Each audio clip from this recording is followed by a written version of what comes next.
What's a recent scientific discovery that sounds fake but isn't? Story 1: The Bone Collector Caterpillar.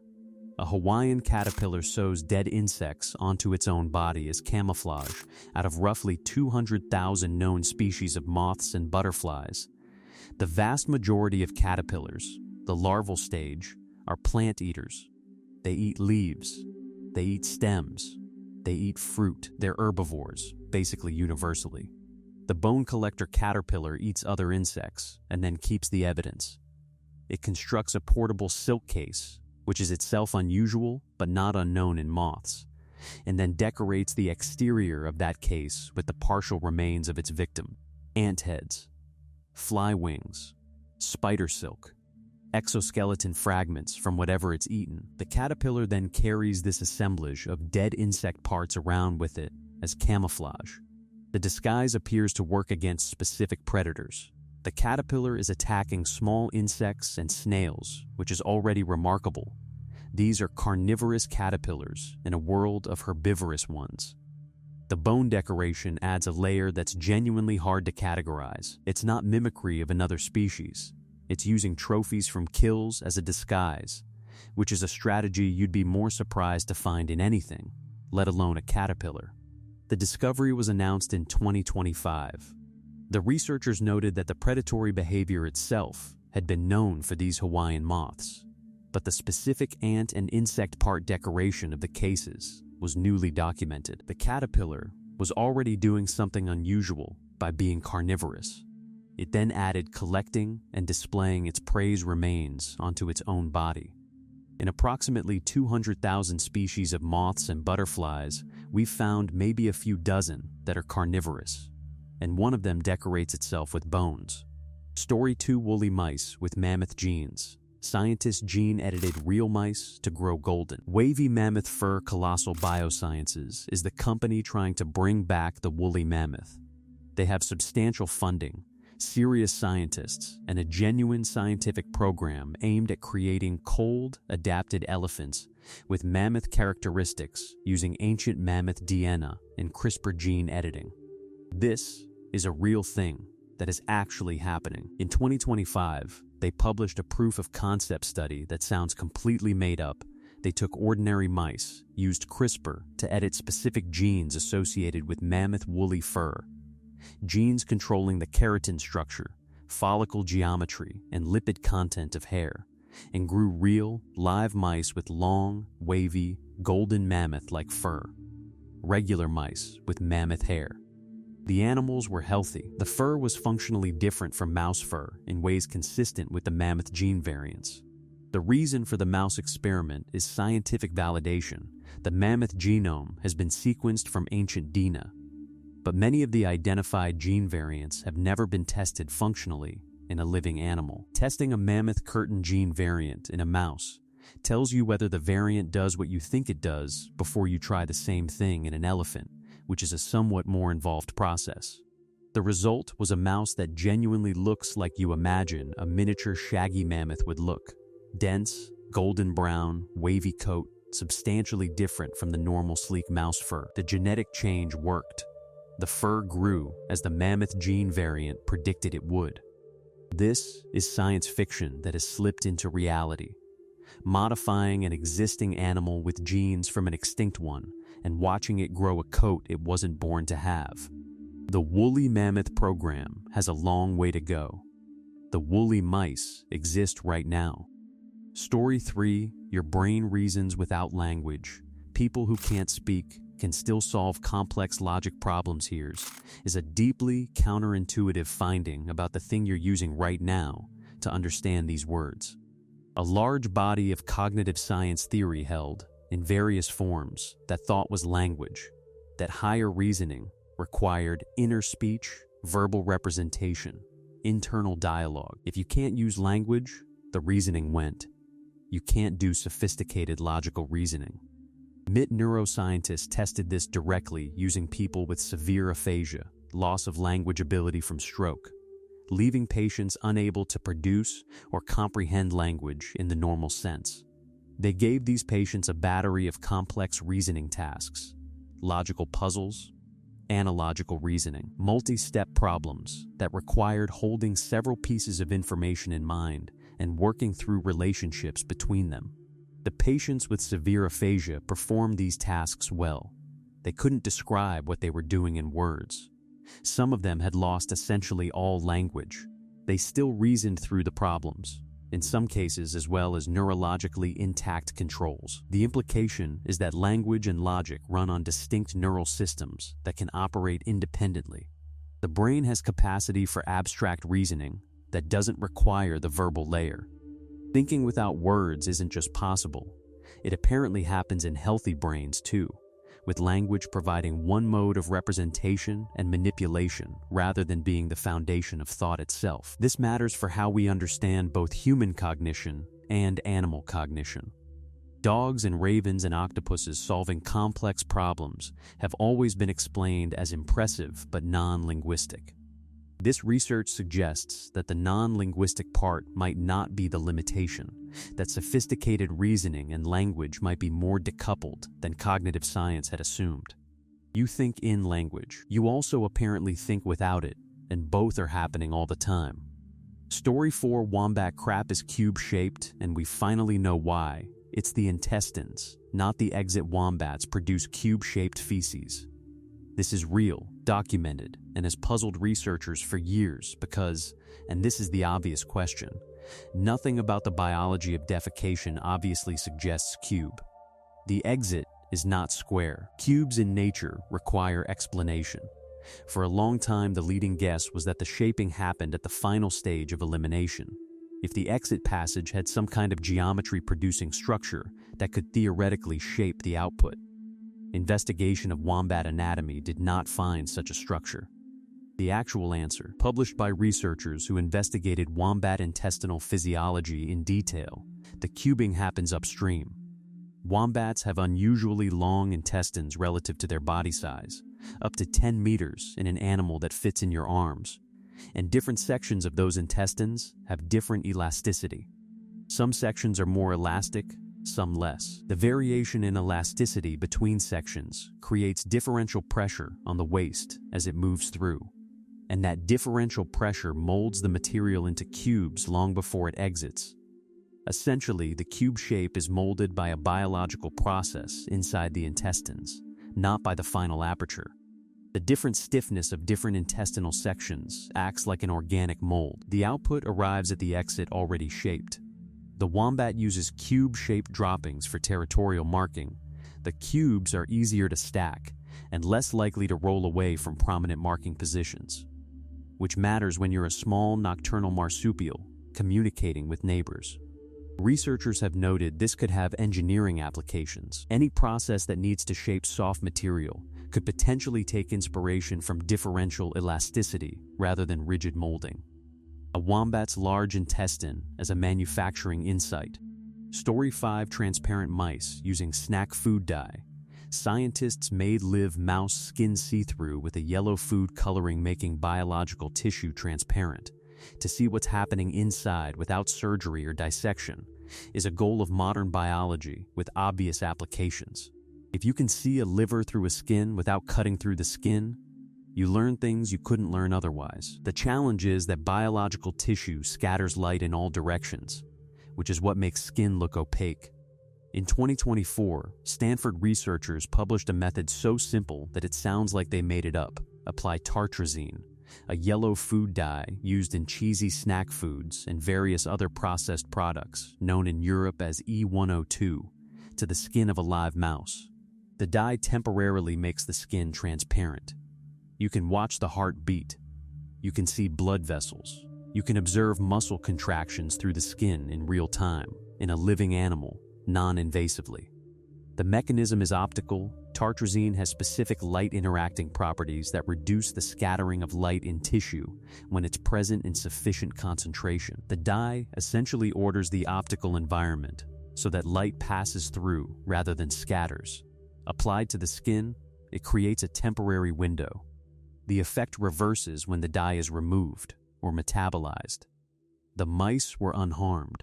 The technique could, in principle, work on human skin for superficial imaging applications, seeing veins, studying wound healing, guiding procedures that currently require imaging equipment.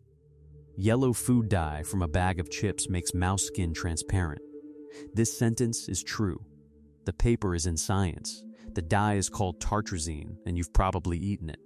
Story 6, the immortal jellyfish's genetic trick. Its genome finally explains how it resets its own life cycle. Turritopsis dohrnii is a small jellyfish, about 4-5 millimeters across, that has the documented ability to reverse its life cycle when stressed, essentially going backward from adult to an earlier juvenile stage rather than dying. This makes it, in a specific and non-poetic sense, biologically immortal. The normal progression toward death can be repeatedly reversed. Scientists call this process transdifferentiation, adult cells changing their identity to become different cell types associated with an earlier developmental stage. This has been known since 1996. For decades, the mechanism was essentially a mystery because sequencing the jellyfish's genome was technically difficult and hadn't been done comprehensively. In 2022, Spanish researchers published the full genome of T. dohrnii with specific attention to the genes associated with its unusual longevity. What they found: the jellyfish has specifically amplified versions of genes associated with DNA repair, DNA protection, and cellular reprogramming, genes that in other organisms occasionally allow stem cells to revert to earlier states, are present in unusual numbers and with unusual expression patterns in this jellyfish. The genome comparison suggested it has elaborated a very specific genetic toolkit for cellular time reversal, not a mystical mechanism, but a real molecular one, based on genes that do analogous things in other organisms, just developed to an extreme degree. The genes that allow mammalian stem cells to be reprogrammed back to pluripotency are doing something related to what T. dohrnii does to reverse its whole body life cycle.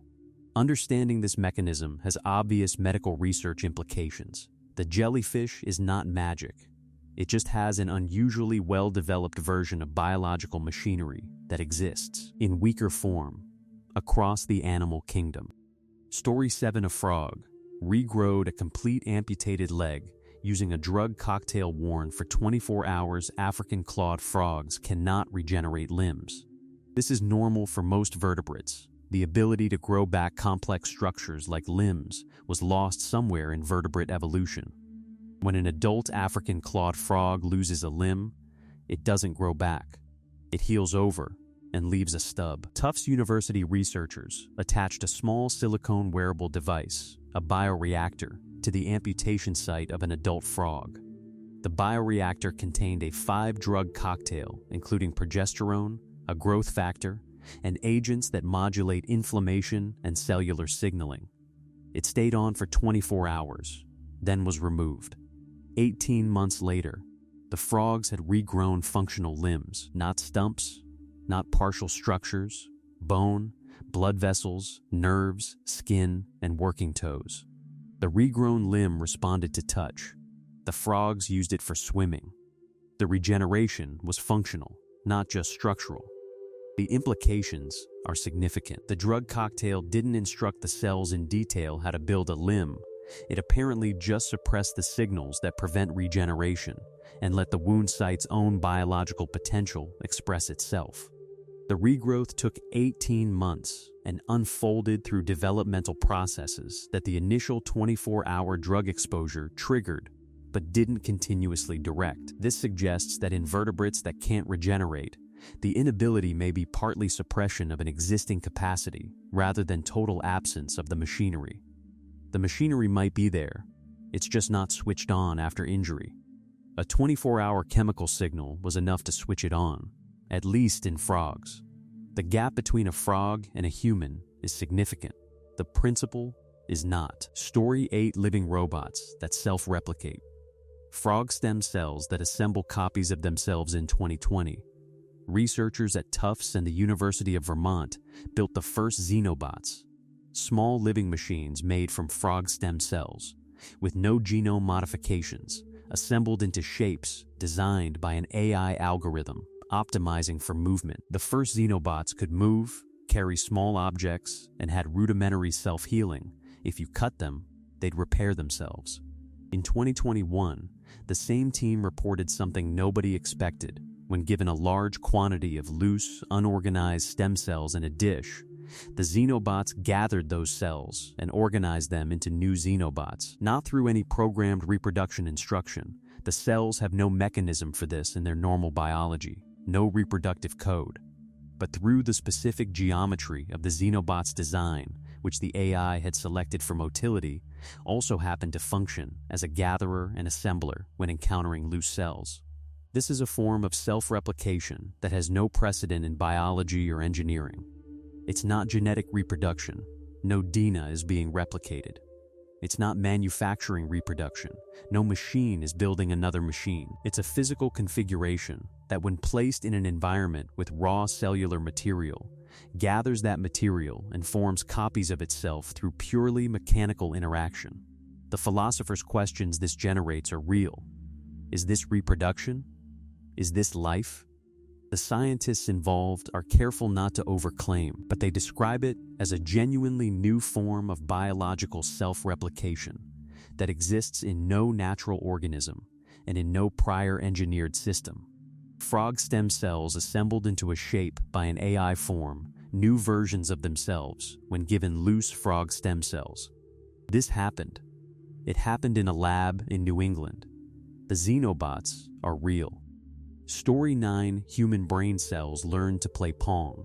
Neurons in a dish improved their paddle control over time. Researchers grew a culture of human neurons, cortical cells derived from human stem cells. In a dish, they connected the neurons to a simplified version of the video game Pong, with the electrodes translating the neuron's electrical activity into paddle movement and the ball's position feeding back as electrical stimulation to different regions of the culture. The neurons played Pong, not immediately well. Initially, their paddle movements were largely random, but over time, measurably and consistently, they improved. The culture's responses became more coordinated. The electrical activity patterns organized in ways that moved the paddle more effectively relative to the ball's position. They were, by reasonable functional definition, learning. This experiment by Cortical Labs, published in 2022, challenged some assumptions about what requires a biological organism or a developed nervous system. The cortical cells weren't in a brain. They weren't connected to a body. They were in a dish with electrodes. And they showed adaptive behavior in response to feedback, the most basic definition of learning. The researchers described the system as showing a form of sentience in a minimal functional sense. It takes in information about its environment, acts on the environment, receives feedback about the outcome, and adjusts future actions accordingly. This is the input-action-feedback adjustment loop that we generally describe as learning. What the neurons were experiencing while doing this is a question that gets uncomfortable quickly. The system has no brain, no subjective perspective that we can identify, and is about 800,000 cells in a dish. It still demonstrated adaptive behavioral change in response to a game. Neurons in a dish, playing Pong, getting better at it. This is what 2022 was like. Story 10: Cable bacteria are living electrical wires, single-celled life forms that conduct electricity across centimeters. Individual bacteria are small, typically 1 to a few micrometers long. This is a fundamental constraint of single-celled life. The diffusion of molecules across the cell limits how large you can be and still function as a single unit. Cable bacteria ignore this. They are filamentous bacteria that form chains up to several centimeters long, thousands of times the length of a typical bacterium. They live in marine and freshwater sediments, extending from the anoxic deeper layers up to the oxygenated surface layers. The reason for the length is electrical. Cable bacteria live by conducting electrons along their length, literally by functioning as tiny biological wires. At their bottom end, they oxidize hydrogen sulfide, which releases electrons. Those electrons are conducted along the length of the filament through a specialized inner fiber structure of nickel-containing proteins. At the top end, in the oxygenated layer, the electrons are used to reduce oxygen, completing the circuit. The bacterium essentially breathes with its bottom end in anaerobic conditions, and its top end in aerobic conditions, conducting the electrical connection across centimeters of sediment. Individual cells don't do the whole process. Different cells in the chain do different parts, but the chain is functionally one electrical organism. The discovery was published in 2012, and the electrical conduction was confirmed in subsequent years. Cable bacteria can extend as a coherent electrical filament for up to 6 centimeters. They appear to be widespread in marine sediments globally and may play a significant role in marine sulfur cycling. A living electrical wire, made of bacteria, working by conducting electrons across a distance that dwarfs what a single cell should be able to span. Story 11: The Oregon honey fungus. A single underground organism spans 2,200 acres and may be thousands of years old. In the Malheur National Forest in eastern Oregon, there is a fungus. The specific fungus is Armillaria ostoyae, the honey fungus, a species that typically grows as visible mushrooms but extends underground as a network of fungal threads, mycelium, that spread through soil and wood. The Oregon specimen spans approximately 2,385 acres, about 3.7 square miles of forest floor, and is genetically identical throughout. All 2,385 acres of mycelium are one organism. Its age is estimated between 2,000 and 8,000 years. When you walk through that section of the Malheur National Forest, you are walking over a single living thing. This challenges the intuition that organisms are discrete, bounded things that you can point to and say there it is. The Oregon honey fungus is in millions of places simultaneously. It extends for miles. Its edges, in principle, are where its genetic identity ends and another begins. But locating that boundary would require sampling and testing the genetic identity of mycelium samples across the forest. The organism is not static. Sections of it die. New growth extends from living parts. The mushrooms it produces on the surface are reproductive structures, parts of the organism fruiting into the air to disperse spores. The fruiting bodies die seasonally. The mycelium underneath has been continuous for millennia. It is, by standard biological definitions, one organism, one continuous network of connected cells, all with the same genome. It's just not one organism in the shape or size that intuition prepares you for. The largest living organism on Earth is underground in Oregon, and you could spend your whole life walking over it without knowing it was there. Story 12: The Dragon Man. A skull found in China might be closer to modern humans than Neanderthals in 1933. A Chinese man working on construction in Harbin found a large skull. He hid it in a well. The skull stayed there until 2018, when before dying he told his family where it was. The skull was retrieved and studied. The Harbin skull, called Dragon Man, is enormous, larger than most modern human skulls. It has features that are both archaic, thick brow ridges, very large eye sockets, and modern. A large brain case, gracile facial structures relative to other archaic humans. The combination of features doesn't fit neatly into any known human relative species. Dating, using uranium isotope analysis and other methods, places the skull at over 146,000 years old, possibly closer to 300,000 years old. At that age, it would be contemporary, with both Neanderthals in Europe and early modern humans in Africa. The analysis published in 2021 in the journal The Innovation made a specific and bold claim. Based on the skull's combination of features, Dragon Man may represent a lineage that's more closely related to modern humans than Neanderthals are. If correct, this reshuffles the human family tree.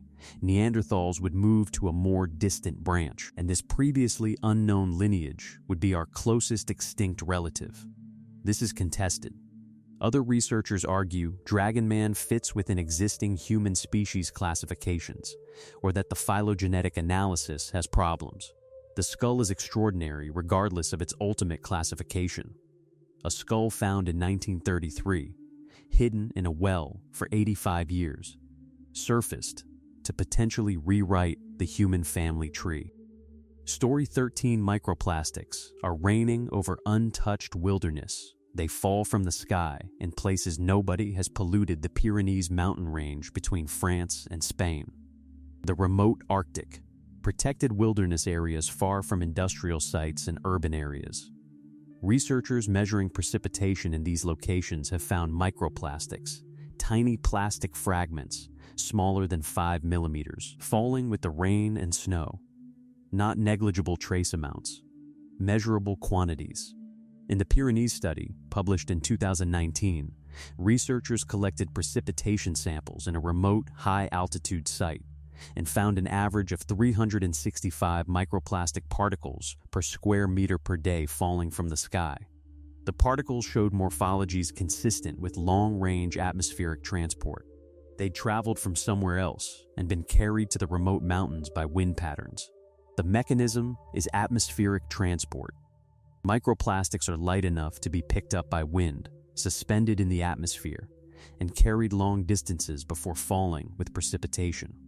Ocean surfaces, agricultural soils, urban environments, and industrial sites release microplastics into the air. The global atmosphere circulates them. The consequence is that microplastics are now essentially everywhere on Earth. Remote wilderness, mountain peaks, Arctic sea ice, the deep ocean floor, the summit of Everest, where sampling has found microplastics, human blood, lungs, and placentas, where sampling has found them in multiple countries. The specific health effects of microplastic accumulation in human tissue are still being studied. The presence is documented. The ubiquity is documented. We are in a phase of the planet's history in which a human-made material has been distributed so thoroughly that it falls from the sky over places humans have never lived. Story 14: A planet where iron rains from the sky. WASP-76b's nightmare metal weather. WASP-76b is a gas giant exoplanet, approximately 640 light-years from Earth, and it has one of the most extreme atmospheric environments known. It's what astronomers call an ultra-hot Jupiter, a gas giant orbiting so close to its host star that its atmosphere reaches temperatures of around 400 degrees Celsius on the side facing the star. At that temperature, iron vaporizes. Not rusts, not melts, vaporizes. The day side of WASP-76b is hot enough to turn iron into gas. The planet is tidally locked. The same face always points toward the star, so one side is perpetually day and one perpetually night. The night side is considerably cooler, around 1500 degrees Celsius, still hot by any normal standard, but cool enough that iron vapor condenses. Observations with the espresso spectrograph on the Very Large Telescope detected iron atoms in the atmosphere on the boundary between the day side and night side, at the terminator, the line between permanent day and night. This matches what you'd expect from iron vapor condensing and falling as it crosses from the hot day side into the cooler night side. Iron rain. On the night side of a tidally locked ultra-hot Jupiter, liquid iron droplets condense from the atmosphere and fall through the clouds. Not metaphorical iron rain. Actual liquid metal precipitation, composed of iron, falling through the atmosphere of a real planet 640 light-years away. The detection of iron vapor at WASP-76b's terminator was published in 2020. The iron rain is a theoretical inference from that detection and from atmospheric models. The inference is well supported. On WASP-76b's dark side, it is raining iron.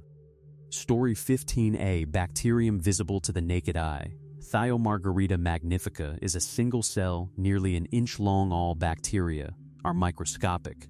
This is definitional. Practically speaking, they're single-celled organisms, and cells are microscopically small. The largest known bacteria before this discovery were perhaps a fraction of a millimeter. Most are measured in micrometers, thousandths of a millimeter. Thiomargarita magnifica, discovered in mangrove forests in Guadeloupe, measures up to 0.98 centimeters, just under 1 centimeter, nearly an inch. You can see it with your naked eye. It looks like a white filament. You could pick one up carefully. It's fragile. with tweezers and examine it without magnification. Published in 2022 in Science T, Magnifica is thousands of times larger than typical bacteria and roughly 50 times larger than the previous record holders. It achieves this size through a biological solution that breaks the normal rules. Most of the cell volume is occupied by a large central sac filled with fluid, while the metabolically active cytoplasm is pushed to a thin layer around the outside. This arrangement means diffusion distances for molecules inside the cytoplasm remain manageable, even though the overall cell is enormous. More unusually for a bacterium, T. Magnifica appears to have its DNA packaged in membrane-bound compartments, something previously thought to be exclusive to more complex cells. Bacteria don't typically have membrane-bound compartments for their DNA. T. Magnifica suggests that the conventional dividing lines between bacterial and non-bacterial cell organization are more permeable than assumed, and that the size limits on single-celled life are substantially higher than anyone had demonstrated. A bacterium you can see without a microscope. This is real. Story 16. Octopuses might dream. Their skin changes color during sleep in ways that look like REM dreaming octopuses sleep. This is established. They show periods of quiescence with reduced responsiveness to stimuli that functionally resemble sleep in vertebrates. In 2021, researchers at the Okinawa Institute of Science and Technology observed octopuses during sleep and found something that has generated genuine scientific excitement about animal consciousness. During certain sleep phases, octopuses show rapid, vivid changes in skin color and texture, their chromatophores firing in complex patterns, their skin texture shifting through the rapid changes that they normally use for camouflage and communication while awake.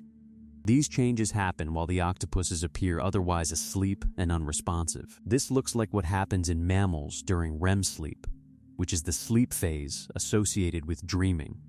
During REM sleep, mammalian brains show high activity, and there are visible signs of this: rapid eye movements, twitching, sometimes vocalizations, that are associated with the internal experience we call dreaming. The behavioral outputs are the muscle's response to neural activity during dreaming. The octopus skin changes during sleep may be the equivalent behavioral output from neural activity that's happening internally during a dreaming-like state. An octopus might be replaying experiences, hunting, escaping, camouflaging, and its skin is showing what it's seeing. Octopuses and vertebrates split evolutionarily over 600 million years ago. Their nervous systems evolved independently. The convergent appearance of a dreaming-like state in both would suggest that this mode of neural processing during sleep solves something fundamental that both lineages independently discovered. Octopuses might dream. Their skin shows the movie. Story 17. Dark oxygen from the seafloor. The deep ocean is making oxygen without any sunlight. Oxygen on Earth is produced by photosynthesis. Plants, algae, and cyanobacteria use sunlight to split water molecules, releasing oxygen as a byproduct. The oxygen in Earth's atmosphere is the accumulated product of photosynthetic life operating for over 2 billion years. Without sunlight, photosynthesis can't happen. Without photosynthesis, oxygen can't be produced. This was considered essentially settled. A 2024 study published in Nature Geoscience found something that challenges this understanding. Researchers studying polymetallic nodules on the deep ocean floor at depths of about 4,000 meters, well below where any sunlight penetrates, measured oxygen production from the nodules. The nodules, composed of manganese, iron, and other metals, appeared to be generating oxygen through an electrochemical process analogous to electrolysis, the same principle used in batteries and industrial oxygen generation. The nodules have a natural voltage difference between their core and their surface, generated by chemical gradients in their composition. This voltage difference appears to be sufficient to electrolyze seawater, splitting water molecules and releasing oxygen without any biological component and without any light input. If confirmed, this is a new mechanism for oxygen production on Earth that was completely unknown, geological, abiotic, occurring in permanent darkness at enormous depth. The discovery has implications for the origin of life. If oxygen could be produced without photosynthesis, some early Earth oxygen production might have occurred abiotically, and for the search for life in ocean worlds like Europa and Enceladus, where dark oceans beneath ice could potentially have oxygen production. The oxygen is there, the sunlight is not. The explanation is real. Story 18: metal that heals its own cracks. Platinum nanofractures that fuse back together at room temperature. Materials science has a fundamental assumption. When solid metal fractures, the broken surfaces need to be brought together under heat or significant pressure to fuse back together. The atoms at fractured surfaces are energetically unfavorable. They've lost their bonded neighbors, but the energy barrier to spontaneous rebonding under normal conditions is prohibitively high. Things that break stay broken unless you deliberately repair them. In 2023, researchers at Sandia National Laboratories were conducting an experiment with nanoscale platinum samples, cyclically pulling them with a probe inside an electron microscope. They noticed something they hadn't expected and initially didn't believe. Cracks forming in the platinum were spontaneously healing. The fracture surfaces were growing toward each other and fusing at room temperature with no external intervention. This had been theoretically predicted by some simulations, but had never been experimentally observed. The specific conditions appear to involve nanoscale grain boundaries, the interfaces between crystalline grains in the metal, and the particular stress patterns created by the cyclic loading. The healing appeared to involve a process called cold welding at the nanoscale, occurring because at that scale, surface atoms are close enough and energetically disposed toward rebonding. The implications for materials engineering are significant. If the conditions for self-repair can be understood and designed into materials, it opens the possibility of structural materials for aerospace, construction, electronics that heal microscopic damage before it accumulates into catastrophic failure. Metal healing itself, at room temperature. Spontaneously, the discovery was confirmed in an electron microscope. The video of it is extraordinary to watch. Story 19: plants scream when stressed. They emit ultrasonic clicking sounds that some insects can hear. Plants respond to stress. This is not news. Stressed plants change their biochemistry, emit chemical signals, close their stomata. But the documentation that they also emit ultrasonic acoustic signals, sounds in the 2100 kHz range, inaudible to humans but detectable by equipment and, apparently, by some insects, was published in 2023 and represents a genuinely new channel of plant communication with the world. Researchers at Tel Aviv University recorded tomato and tobacco plants both while undamaged and while stressed, by cutting, by dehydration, by other stressors. Unstressed plants were mostly acoustically quiet. Stressed plants emitted clicking sounds at around 40-80 kHz at rates of dozens of clicks per hour. Dehydrated plants typically clicked more than cut plants. Different stressors produced slightly different acoustic signatures. The clicks appear to originate from cavitation events in the plant's water conducting vessels. When the plant is water-stressed, air bubbles form in the xylem and collapse, generating sounds. This is a known physical phenomenon that happens to generate acoustic signals in a frequency range that insects and potentially other animals could detect. Moths and bees have hearing sensitivity in the relevant frequency range. A moth laying eggs on a plant and a bee foraging for nectar could potentially use the plant's stress signals as information. This plant is dry. This plant is damaged. Go somewhere else. The interpretation of the signals by insects hasn't been confirmed, but the acoustic signals themselves have been documented and replicated.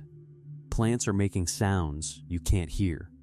Something is probably listening. Story 20: dark comets, a new category of solar system object that accelerates mysteriously without a visible tail. Comets are distinguished from asteroids by their behavior near the sun. As a comet approaches the sun, heat vaporizes ice and frozen gases from its surface, creating a coma and a tail of gas and dust that can stretch for millions of kilometers. This outgassing also creates rocket-like thrust, non-gravitational acceleration that causes comets to deviate from the purely gravitational orbits that asteroids follow. Since 2016, astronomers have identified a small but growing category of objects that show non-gravitational acceleration, the rocket-like behavior of comets, but have no visible coma, no visible tail, no spectroscopic signature of outgassing, and no other indication that they are releasing material. They look exactly like asteroids in all observations. They move like comets. In 2024, researchers formally classified these as dark comets and identified 7 confirmed examples. Oumuamua, the first detected interstellar object to pass through our solar system, appears to be a member of this category. Its anomalous acceleration, which generated significant speculation about non-natural causes, fits the dark comet profile. The leading explanation is that these objects are outgassing, probably water ice, possibly carbon dioxide or molecular hydrogen, but doing so in concentrations too small or in wavelengths too difficult to detect with current instruments. The outgassing creates the thrust without creating a visible tail. This is a genuinely new category of solar system body. Not quite asteroid, not quite traditional comet, showing behavior that doesn't match either. The solar system continues to contain things that don't fit the existing categories. Story 21, the Pacific barreli, was known to exist from specimens brought up in trawl nets. Those specimens, damaged by the pressure change during retrieval, didn't preserve the most striking feature. The fish's head is covered by a transparent dome of fluid-filled tissue, and its eyes are inside that dome, capable of rotating to look directly upward through the transparent skull. Researchers at the Monterey Bay Aquarium Research Institute observed live barreli fish using remotely operated vehicles and documented what the dead specimens couldn't show. In footage captured in 2004 and published in 2009, the fish appears to be floating with its large, barrel-shaped eyes pointing straight up through the transparent dome, watching for the silhouettes of prey above it in the water column. The eyes are green because they contain a yellow pigment that filters out the downwelling sunlight, leaving the fish sensitive to the bioluminescent light produced by other deep-sea organisms. The transparent dome protects the eyes while allowing this upward-looking strategy. When prey above is detected, the eyes can also rotate forward, allowing the fish to look directly ahead while eating. The barreli lives at depths of 201,000 meters in the mesopelagic zone, where sunlight still penetrates faintly. The transparent head strategy is adapted to that specific light environment, looking up against the faint downwelling light to detect silhouettes while remaining sensitive to bioluminescence. This fish exists. It has been filmed alive. It is looking up through its own transparent skull. The footage is beautiful and genuinely strange. Story 22, a hidden freshwater ocean under the Atlantic, an enormous aquifer under the seafloor off the U.S. East Coast in 2019. Researchers published a study describing an enormous freshwater aquifer, a body of freshwater trapped in sediment layers beneath the seafloor off the U.S. East Coast, extending from New Jersey to Massachusetts and stretching from the shoreline out to hundreds of kilometers. Offshore, the aquifer contains approximately 2,800 cubic kilometers of water. Freshwater offshore under the seafloor is not entirely new. Pockets have been found in various places, but the scale of this aquifer and its extent beneath the open ocean was previously unknown. It's the largest known offshore freshwater aquifer identified. The water is trapped in porous sediment layers that accumulated during the last ice age, when sea levels were much lower and what is now continental shelf was exposed land with rivers and rain. Freshwater percolated into the sediment and, as sea levels rose after the ice age, became sealed beneath layers of less porous sediment and seawater above. The aquifer was mapped using electromagnetic surveying, technology previously used for petroleum exploration. The electrical properties of freshwater and saltwater are different, and the instruments could detect the subsurface freshwater from surface ships. The freshwater is largely not suitable for direct use without desalination. It's brackish in parts, and extraction would be technically challenging. but its presence changes models of how fresh water is stored globally, influences understanding of how the continental shelf's geology developed, and has implications for how water resources might be assessed in a water-scarce future. Underneath the Atlantic Ocean, off the coast of the northeastern United States, there is a subterranean freshwater sea, the size of which wasn't known until recently. Story 23, a gene-edited pig heart in a human patient. Xenotransplantation's first major milestone on January 7, 2022.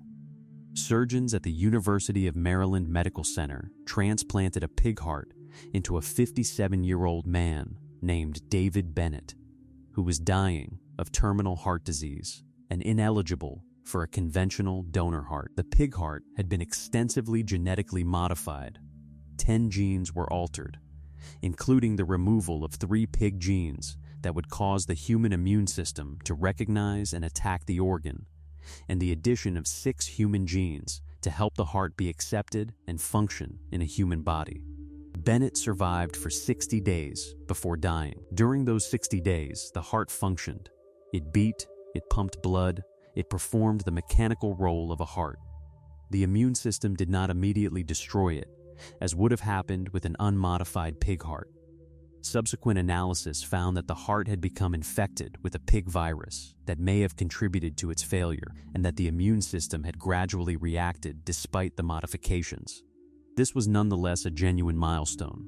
The technical challenges of xenotransplantation, using animal organs in human patients, include immunological rejection, physiological incompatibility, and infectious disease risk. The Bennett case demonstrated that genetic modification could suppress at least the immediate catastrophic rejection and allow a pig heart to function in a human body for a period. There are approximately 100,000 people on organ transplant waiting lists in the United States at any given time. Thousands die each year waiting. If xenotransplantation could be made reliable, it would essentially eliminate organ scarcity. The Bennett case is step 1 of what may be a very long road. A pig heart beat inside a human chest for 60 days. That sentence is true. Story 24, rogue planets outnumbering stars. More planets without suns than with, across the galaxy. Planets are supposed to orbit stars. That's what planets are. Objects formed in protoplanetary disks around stars, held in orbit by the star's gravity. The idea of a planet without a star, drifting alone through interstellar space, in permanent darkness, with no energy source, seems like an edge case. Statistical analysis from microlensing surveys suggests it might not be an edge case at all. When a massive object passes between us and a background star, the foreground object's gravity bends the background star's light, creating a characteristic brightening pattern. The duration and shape of this lensing event reveals the mass of the foreground object. Multiple microlensing surveys, the optical gravitational lensing experiment, and the microlensing observations in astrophysics survey have detected lensing events consistent with Jupiter mass and Earth mass objects that show no associated stellar host. The statistics of these detections, combined with models of planet formation and ejection, suggest that free-floating planets could be extremely common, possibly outnumbering stars. Some fraction of these come from planetary system formation. During the early, chaotic phase when planetary orbits are settling, gravitational interactions can fling planets out of their systems entirely. A forming planetary system might eject 1 or 2 planets for every planet it retains. Some fraction might form directly from collapsing gas clouds without ever having a stellar host. If the estimates are right, the galaxy is full of dark, cold worlds drifting through interstellar space. Some might retain internal heat from radioactive decay for billions of years. Some might have subsurface oceans. None of them have sunlight. There are more homeless planets than suns. That's what the data suggests. Story 25, caterpillars remember being caterpillars despite their brain liquefying during metamorphosis inside a chrysalis. A caterpillar does not simply rearrange its body into a butterfly. The process is more radical. The caterpillar's tissues largely break down into a soup of undifferentiated cells that then reorganize into the butterfly's completely different body plan. The caterpillar's muscular structure, nervous system, and most of its physiology dissolve and are rebuilt from scratch. Given this process, you'd expect the adult moth or butterfly to have no memories from its caterpillar life. The caterpillar brain is gone. The neurons that encoded any learned information don't survive the metamorphosis intact, except they might partially. A 2008 study from the University of Georgetown conditioned tobacco hornworm caterpillars to avoid a specific odor by pairing it with a mild shock. After metamorphosis, the adult moths still avoided the odor at statistically significant levels, even though the moths had never experienced the aversive conditioning themselves. Something from the caterpillar's learned association carried through the process.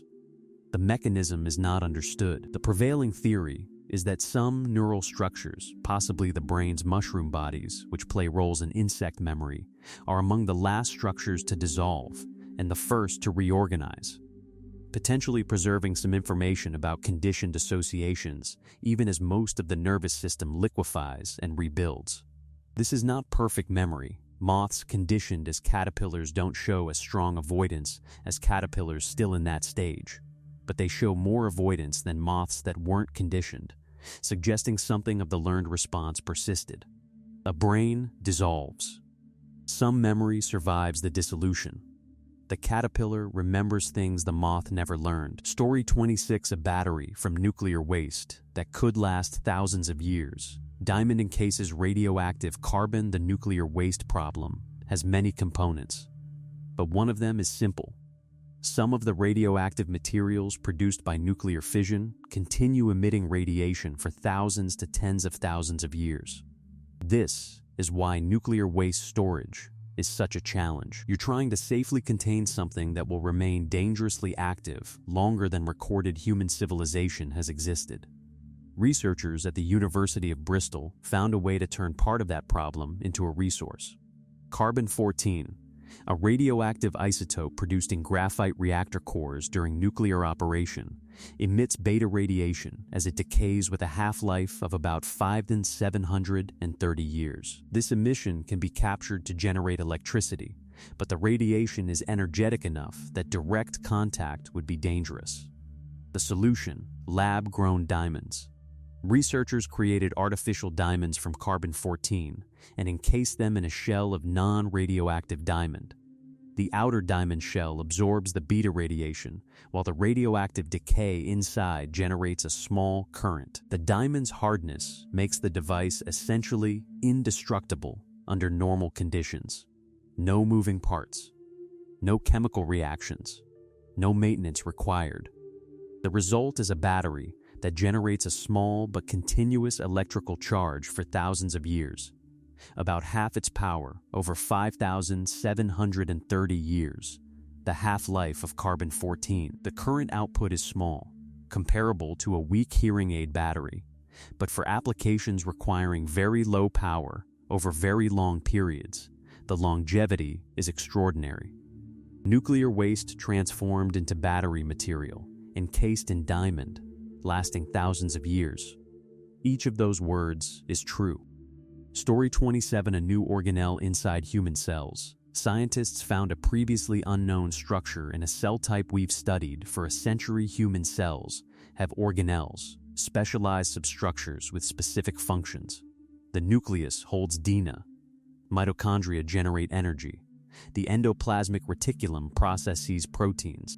The Golgi apparatus packages and sorts them. Lysosomes break down waste. These have been known for decades, studied in extraordinary detail. In 2024, researchers studying platelet-producing cells called megakaryocytes identified a previously unknown organelle. They called it the hemafusum. It appears to play a role in the process by which megakaryocytes release platelets, the cell fragments involved in blood clotting. But its specific function and mechanism are still being worked out. The finding prompts the obvious question: how do you find a new organelle in 2024? In a cell type that's been studied under electron microscopes for over a century? The answer is technical, improved imaging methods, particularly cryo-electron tomography that can reveal three-dimensional structures at nanometer resolution in frozen cells, have made visible structures that earlier microscopy couldn't resolve. This is part of a broader pattern in cell biology.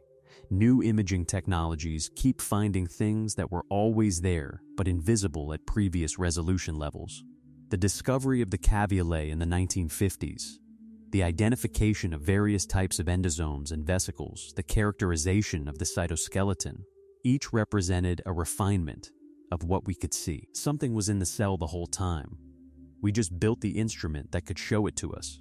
There are probably more things like it waiting for the next instrument. Cell biology is not finished.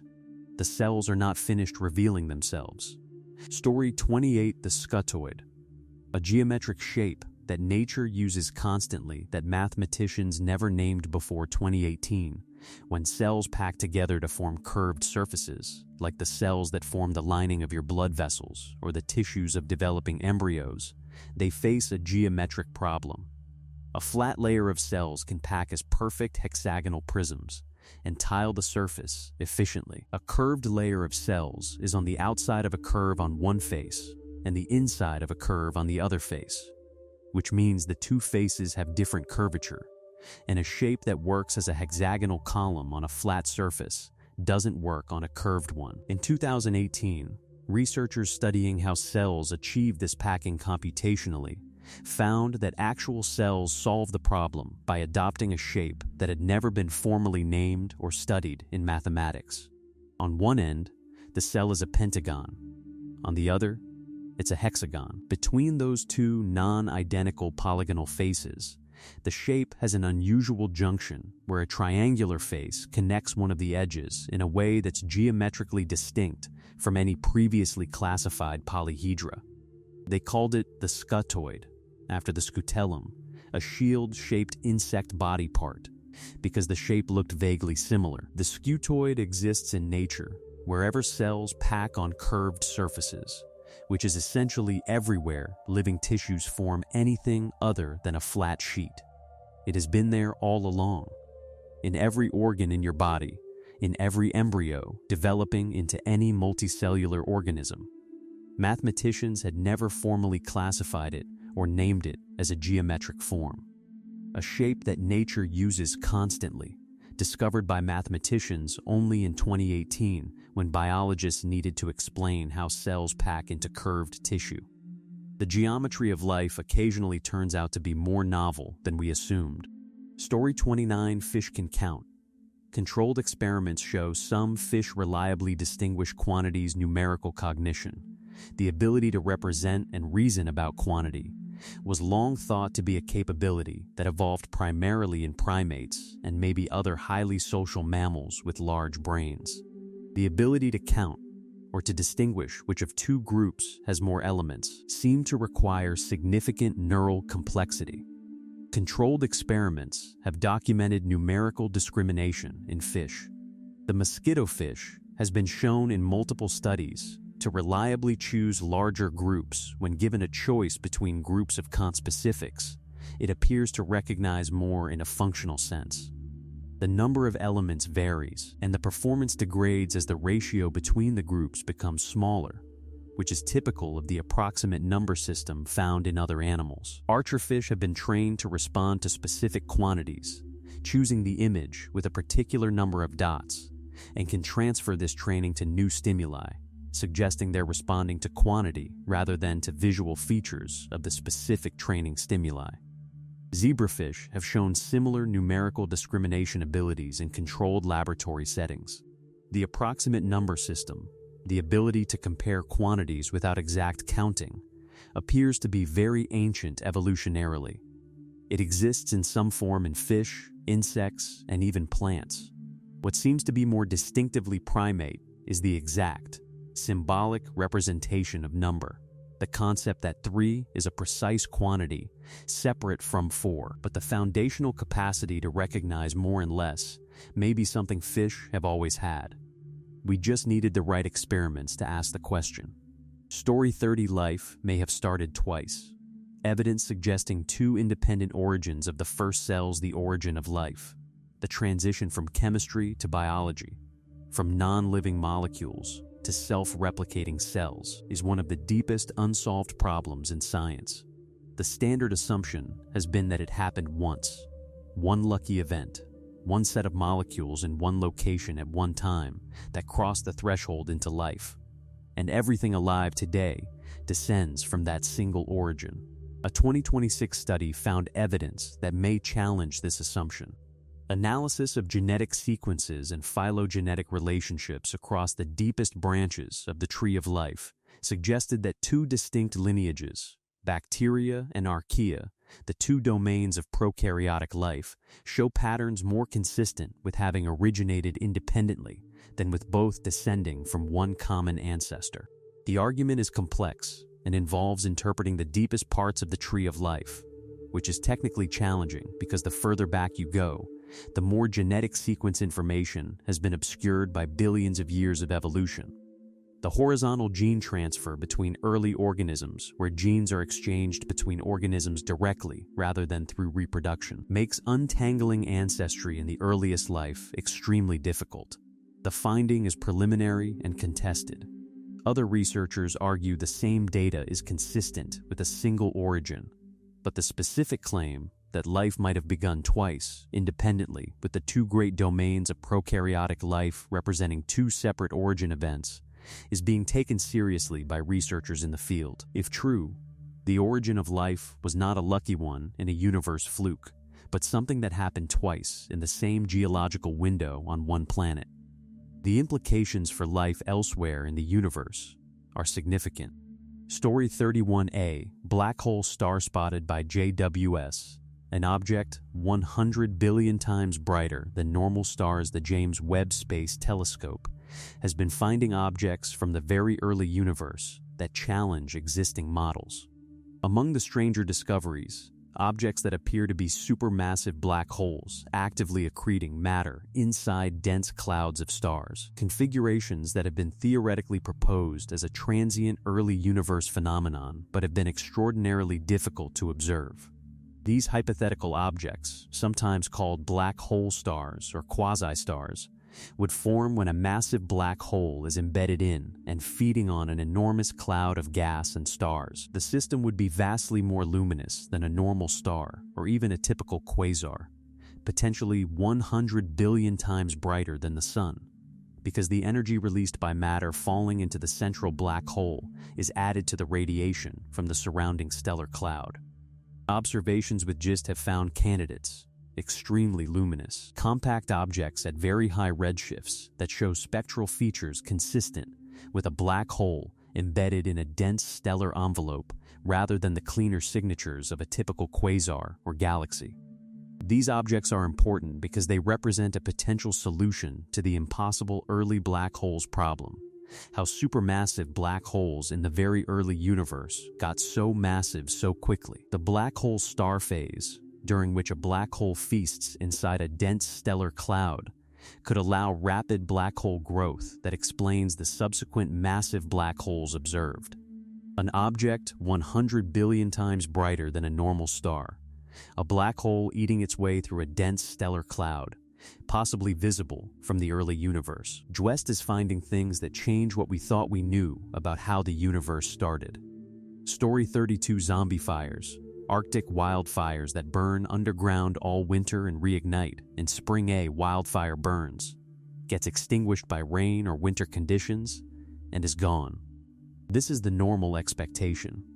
In the peat-rich boreal forests and tundra of the Arctic, something different happens. Peat, partially decomposed organic matter accumulated over thousands of years, can contain enormous amounts of carbon and is a very effective fuel. When a wildfire burns across the surface of a peat-rich landscape, it can ignite the peat underground. The underground peat fire then smolders, slowly burning, consuming material from the inside, even after surface conditions would normally extinguish a fire. Snow falls. The surface is cold. Underneath, the peat fire continues. In spring, when snow melts and surface conditions warm up, the underground fire can reach the surface and reignite, appearing to start a new wildfire in a location that was covered with snow weeks earlier. These are called zombie fires, or overwintering fires, and they have been documented by researchers using satellite observations and field surveys. A 2021 study published in Nature found that zombie fires in Alaska accounted for roughly 0.5% of burned area in recent years, but emitted disproportionately large amounts of carbon because they burn peat that has been accumulating for centuries, releasing carbon that was sequestered long before the fire. As Arctic conditions warm and peat fires become more common, zombie fires are expected to become more frequent. There are fires underground in the Arctic right now, invisible beneath the snow, that started last summer and are waiting to reignite this spring. The fire never went out. It went underground. Story 33: TRAPPIST-1's 7 Worlds, a complete solar system of Earth-sized planets around a single star in 2017. Astronomers announced the discovery of a planetary system around an ultra-cool dwarf star called TRAPPIST-1 39 light-years from Earth, containing 7 confirmed Earth-sized planets. All 7 orbit their star at distances ranging from about 0.01 to 0.06 astronomical units. The innermost would be 20 times closer to its star than Mercury is to our Sun. Despite these close orbits, the system is temperate rather than scorching because TRAPPIST-1 is a very dim, cool star, an ultra-cool red dwarf with roughly 8% of the Sun's mass and less than 0.1% of its luminosity. The planets orbit so close because they need to be close to receive any significant heat at all. 3 of them, TRAPPIST-1, F, and G, sit within the habitable zone where liquid water could exist on the surface under the right conditions. The TRAPPIST-1 system is remarkable for several reasons beyond the count. The planets are all roughly Earth-sized, something unusual in multi-planet systems. Their orbital periods are in resonance with each other, precise integer ratios, which suggests they form together and have been gravitationally locked in this configuration for most of the star's lifetime. The star is estimated to be 7-8 billion years old, potentially giving any life there twice as long to evolve as Earth's biosphere has had. The planets are tidally locked, meaning the same face always points toward the star, one perpetual day side, one perpetual night side. Whether this prevents habitability or enables it through specific atmospheric circulation patterns is an active area of modeling. 7 roughly Earth-sized worlds around one star, 3 in the habitable zone, 39 light-years away. Story 34: a mummification technique via a route nobody expected. Ancient Egyptian embalming through a genuinely new method. Egyptian mummification is one of the most studied ancient practices in archaeology. The process, removing organs, treating with natron salt, wrapping with linen, has been documented in ancient texts, depicted in tomb art, and examined in countless mummies over 200 years of Egyptology. There are things we know about it with high confidence. And then in 2023, archaeologists studying a cache of mummies from the Saqqara necropolis near Cairo found a jar with a hieroglyphic inscription indicating it was used in the mummification process, specifically noting it contained a material for treating the head. The jar's contents were analyzed and found to contain a plant oil, a conifer tree resin, an animal fat, and, unusually, bitumen. Reviewing mummies with this in mind, researchers identified cases where the mummification of the head had been performed through an insertion point via the lower torso, the rectum, rather than through the skull, as was typical for brain removal. The technique allowed infusion of embalming materials through a different route, achieving some of the preservation effects of standard embalming through an entirely different procedural approach. This technique had not been documented before in the literature. It represents a genuine addition to our knowledge of the variety of Egyptian mummification practices, which were not as standardized across all periods and regions as popular accounts suggest. 2,000 years of documented mummification practice, and we're still finding new techniques. The Egyptians apparently had more variations in their embalming playbook than anyone had documented. Story 35: a planet darker than coal. TRES 2b reflects less than 1% of the light that hits it. Most planets are visible to us because they reflect starlight. Jupiter appears bright in the night sky because it reflects about 52% of the sunlight that hits it. Earth reflects about 30%. Even rocky planets and moons typically reflect some significant fraction of the light they receive, enough to be visible at cosmic distances. TRES 2b reflects less than 1% of the light that hits it. It is darker than coal, darker than black paint, darker than essentially any natural dark material. It absorbs over 99% of incoming light. It is, for practical purposes, a planet-sized shadow. TRES 2b is a hot Jupiter, a gas giant orbiting close to its host star. First detected by the Transatlantic Exoplanet Survey in 2006. Its extreme darkness was characterized through careful analysis of how the star's light varies as the planet passes in front of and behind the star. The difference in brightness between the star alone and the star plus planet reflection is so small that the planet is reflecting almost nothing.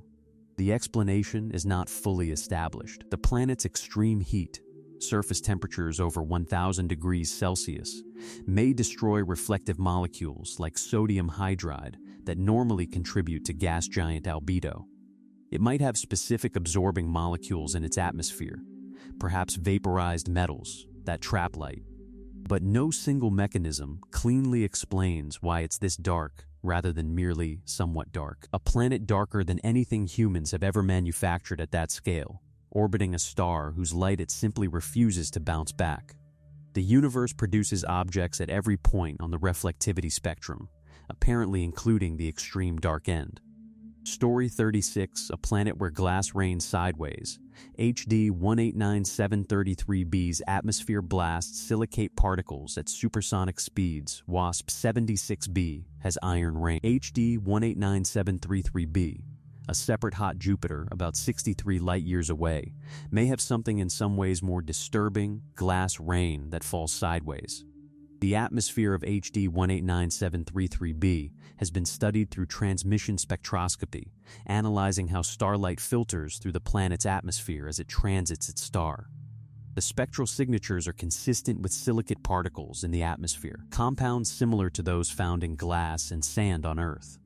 The atmosphere of this planet contains tiny particles of silicate condensate, the kind of material that makes glass. These particles don't fall down. They can't fall down in any simple sense, because the planet's atmospheric dynamics don't allow it. HD 189733b is another tidally locked hot Jupiter, with ferocious temperature differences between its permanent day and night sides, driving supersonic winds at speeds of around 8,700 kilometers per hour. At those speeds, precipitation doesn't fall vertically, it's carried horizontally in the wind at speed. The silicate particles form on the cooler night side, are picked up by the supersonic winds, and blast across the atmosphere horizontally, essentially glass, or something like it, raining sideways at supersonic speed through a planet's atmosphere. The temperature of HD 89733b's atmosphere averages around 1,000 degrees Celsius. The winds move at nearly 9,000 kilometers per hour. The glass falls, or rather moves, horizontally, driven by those winds. Silica rain in a horizontal supersonic wind on a tidally locked hot Jupiter 63 light-years away. The universe is reliably stranger than any example you could invent. Story 37, the Wood Wide Web is real, but also more complicated than the popular version you've probably heard, the Wood Wide Web. The idea that trees and forests are connected through underground fungal networks that they use to communicate, share nutrients, and cooperate with each other in ways that make forests function like superorganisms. The concept has been in popular books, documentaries, and general science coverage for over a decade. The kernel of truth is real and interesting. Mycorrhizal fungi genuinely do form networks that connect different trees' root systems.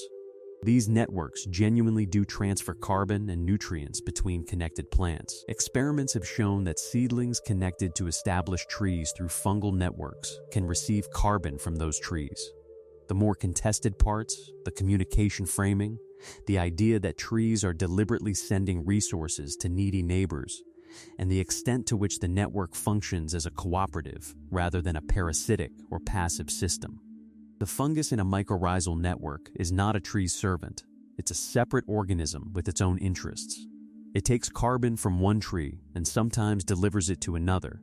But whether this serves a cooperative tree-to-tree function or simply reflects the fungus's own distribution of resources across its network is a mechanistic question with a contested answer. Some researchers argue the sharing model significantly overstates tree agency and cooperation. Newer research has suggested that the benefits of mycorrhizal networks are more conditional, context-dependent, and sometimes net parasitic than the popular version conveys. Some trees, in some conditions, receive net benefits from the network. Others may be net contributors to a fungus that is primarily managing its own carbon flow. The network is real. Trees are connected through it. The cooperative superorganism framing is where the science is more uncertain than the popular books suggest. Story 38, the 52 Hz whale. 3 decades of a unique call with 0 confirmed responses, the 52 Hz whale has been covered in the Unsolved Patterns collection. But it earns its place in a sounds fake, but isn't context, because the specific facts are genuinely hard to believe. A whale, almost certainly a large baleen whale, possibly a hybrid, has been calling at 52 Hz since at least 1989, tracked by U.S. Navy hydrophone arrays. Every other large whale calls at frequencies between 10 and 40 Hz. This whale calls at a frequency outside the communication range of every known large whale species. For 35 years, it has been tracked consistently. It migrates, it feeds, it behaves like a baleen whale. It calls at a frequency that no other whale calls at. In 35 years of monitoring, no response from another whale to the 52 Hz signal has been detected. This is either because no other whale can hear it, the frequency is outside the hearing range of other large whales, or because no other whale calls at that frequency, and so there's nothing to respond to.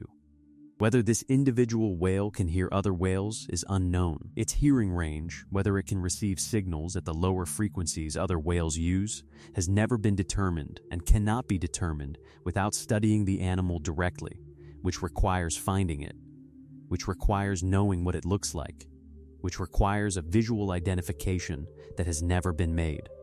A whale, calling, for 35 years, unique frequency, 0 confirmed responses, still alive and still calling as of the most recent tracking reports. The 52 Hz whale is real. The call is documented. The silence in response to it is documented. The rest is uncertainty. Story 39, horse milk ice cream is serious nutrition science. Researchers are actually studying its health properties. Horse milk, mare's milk, has been consumed in Central Asian cultures for millennia. Fermented mare's milk, called kumis or kumis, is a traditional beverage in Kazakhstan, Kyrgyzstan, Mongolia, and neighboring regions, consumed both for nutrition and for cultural and ceremonial reasons.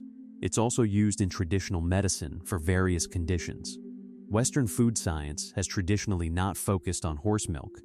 Cow's milk is the dominant commercial product, with goat and sheep milk as secondary products. And there's not much commercial infrastructure around horse milk production in Western contexts. In recent years, actual peer-reviewed nutritional science has investigated mare's milk's composition and potential health benefits with some surprising findings. Mare's milk has a different fatty acid profile from cow's milk, higher in polyunsaturated fats, including omega-3 fatty acids, and lower in saturated fat. Its protein composition is closer to human breast milk than cow's milk. Its lactose content is higher than cow's milk. And the specific bacterial cultures used to ferment kumis produce a profile of probiotics that has been studied for potential benefits. Research groups have published on mare's milk's potential anti-inflammatory properties, its possible benefits for specific gut conditions, and its fatty acid composition. Scientists in Germany have made ice cream from mare's milk and submitted the results for scientific publication analyzing its nutritional properties. The sentence there is peer-reviewed science about horse milk ice cream is true. It was published in an academic dairy science journal. The flavor profile was apparently described as nutty and mild. The science is serious. The fact sounds absurd. Both are accurate. Story 40: Why reality keeps being stranger than fiction. What all these discoveries have in common: we've been through 39 discoveries that sound made up and aren't. A caterpillar wearing insect bones. Mice with mammoth hair. Neurons learning Pong. A bacterium you can see with your naked eye. A fish looking up through its own transparent skull. A freshwater ocean under the Atlantic. Metal that heals its own cracks. A planet raining iron. A planet raining glass sideways.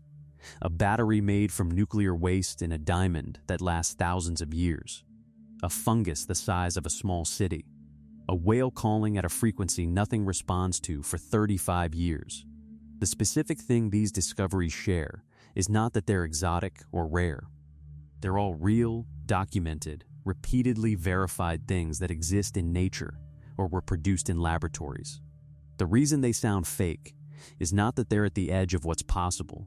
It's that our intuitions about what should be possible were built on the small sample of reality we'd encountered before the specific observation or experiment that found them. The caterpillar's bone decoration sounds fake because we don't expect caterpillars to be carnivores. Tress 2B's darkness sounds fake because we don't expect objects that dark. The frog's leg regrowth sounds fake because we don't expect limb regeneration in that species. The 52 Hz whale sounds fake because we don't expect animals calling without response for 35 years. Every single one of them was there before it was discovered. The bone collector caterpillar was decorating itself with ant heads long before 2025. The dark oxygen was being produced on the seafloor before 2024. The scutoid shape was in every epithelial cell in every organism that has ever had curved tissue. Reality was doing all of these things before we noticed. The universe is not taking our intuitions about what's normal into account when it decides what to do. That is simultaneously the most obvious thing about science and the thing that the best discoveries keep demonstrating afresh.